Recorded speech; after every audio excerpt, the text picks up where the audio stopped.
Good Friday morning to you. Hey, I forgot to say yesterday, congratulations on making it to Thursday. And hey, can you taste the weekend? Well, all right, the weekend is here in just a few hours.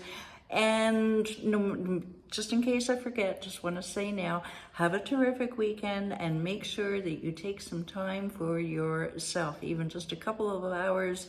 My thing is the New York Times crossword puzzle. Perhaps you want to go for a walk in the park or you want to sleep, whatever it is, just do your best to get a good recharge so you're ready for next week. And it really does make all the difference. I tend to drive it too hard all the time, even on the weekends. And no, don't do that to yourself. All right, who am I? I am Kitty Andrews with declutterthebrain.com, helping people who are overwhelmed with their accumulation to create a calm and clutter-free life for themselves in 90 days or less. And they stay clutter-free for life because they are equipped but with the skills and systems to keep it that way. In about 5 minutes, I will give you the one step that you need to take to learn more. But first, let's get back to our finale of Feng Shui for the entrepreneur. Feng Shui is a science that has been used by the Chinese.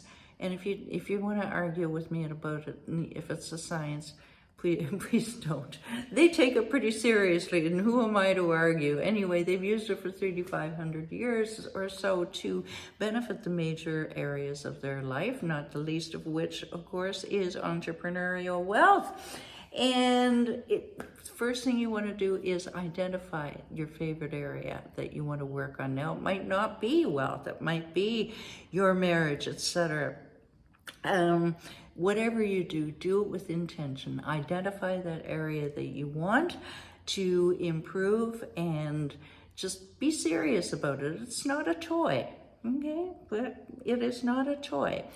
Declutter, make room for the energy, make room for the positive energy. Do a good declutter of, if it's the entrepreneur, then do it in your office.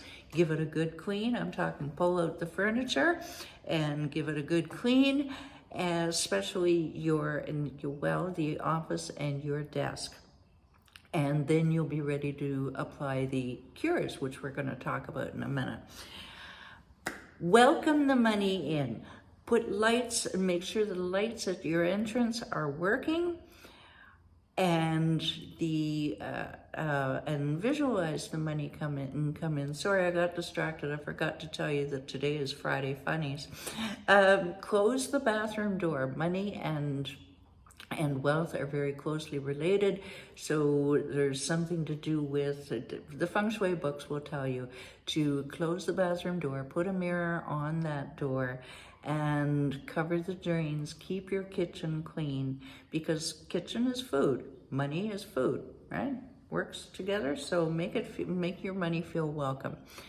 Your office, if it's not even if it's just your dining room area, again, make sure that it's tidy. If you can have a screen like this to partition it off, that concentrates the energy in one space.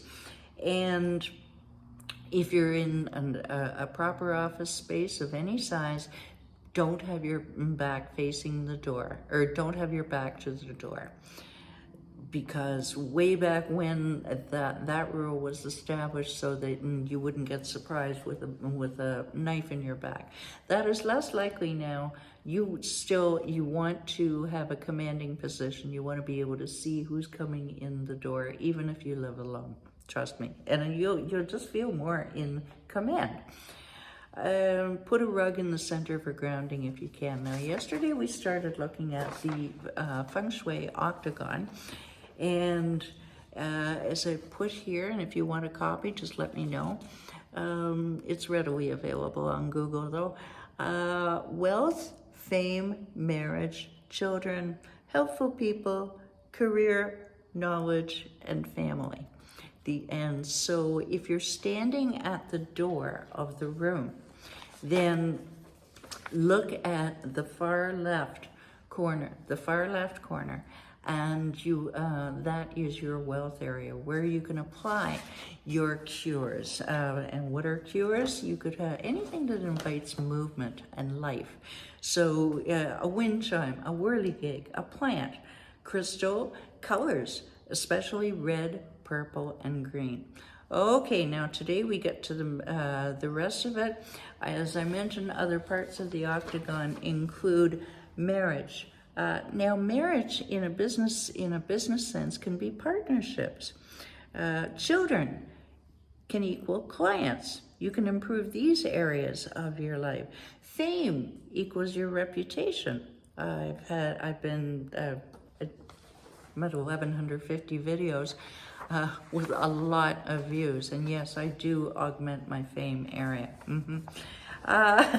So that is the Feng Shui for the entrepreneur in a nutshell. Of course, we cover more in the content in my monthly membership group, brand new, and in our one-on-one courses. Book a call with me. Where can you do that? You can scroll down and book that quick and no-cost call with me, and download your 7 easy steps to conquer your physical and mental clutter. And next week we are going to talk about ADHD Awareness Month, near and dear to my heart. Woo! And most of my clients, many of my clients, ADHD and clutter. Now for your weekly Friday funny. Okay, if athletes get athlete's foot, what do astronauts get? Mistletoe? How many? I think I told that one last week. How many telemarketers does it take to change a light bulb? Only one, but he has to do it while you're eating dinner. Yeah? Okay. How many egomaniacs does it take to screw in a light bulb? You know what this is. It's like the lead guitarist. The egomaniac holds the light bulb while the world revolves around him. Have a terrific weekend, everybody. Bye for now.